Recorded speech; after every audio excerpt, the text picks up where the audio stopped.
If you're trying to conceive, you know how important implantation is. If you have a fertilized embryo, obviously it needs to implant for you to have a successful pregnancy. And you probably want to know, how can you help with this process? Or is there anything you're doing that might be hurting this process of implantation, especially during the 2-week wait, which is like, nerve-wracking. Well, I'm Heidi Brockmeyer, fertility acupuncturist and expert, author, coach, and speaker with over 10 years of experience making babies. I've helped thousands of women locally and around the world through my fertility clinic, as well as my online programs and resources. And I'm going to give you 4 important tips that I tell all the women that come to me about how you can support implantation. Number 1, make sure you stay warm, especially your feet and your low abdomen and your low back. In Chinese medicine, there are acupressure meridians or acupuncture meridians. They're the same, so you can say either one, that begin in the feet and circulate directly to your uterus and ovaries.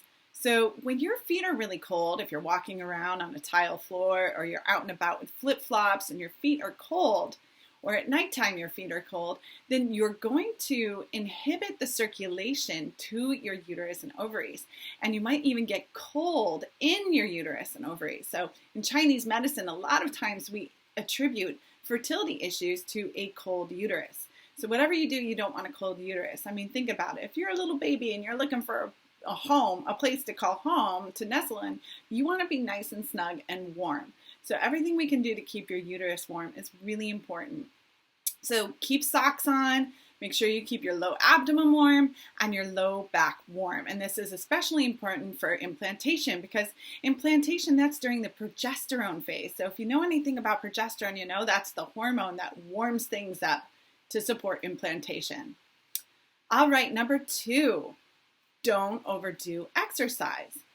So yeah, of course, you do need to exercise. But there are certain types of exercise that are going to possibly hurt things. Now, when it comes to implantation, especially if you have a history of miscarriage, you don't want to do exercise that's very down-bearing. So if you're doing a lot of weightlifting, something that's going to put a lot of pressure onto your uterus, then that's no good because that can prevent implantation. So if you're doing a lot of things that also might be like causing a lot of tightness around the muscles in your low abdomen, that could also affect the alignment of your uterus.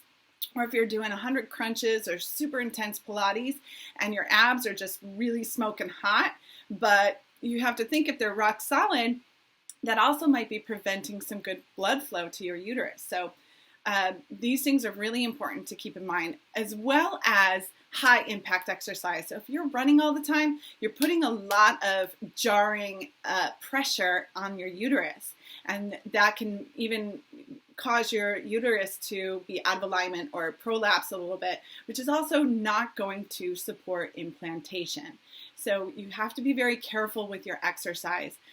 Swimming, as long as you stay warm, or like brisk walking is good. I'm a big fan of yoga, not intense, super crazy hot yoga, but moderate or gentle yoga where you're getting good stretches, you're getting a good workout, but you're not overdoing it.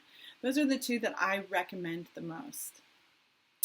And okay, tip number 3, eat easily digestible foods during the implantation period. So again, I want to emphasize the importance of eating warming foods. So soups and stews are really good.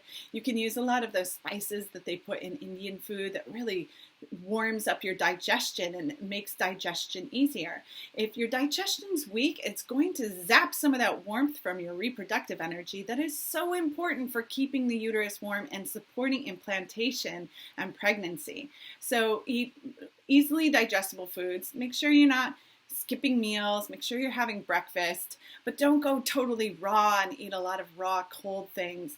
Make sure you're avoiding excessive dairy and sugar and obviously alcohol and caffeine, but I'm sure you already knew that.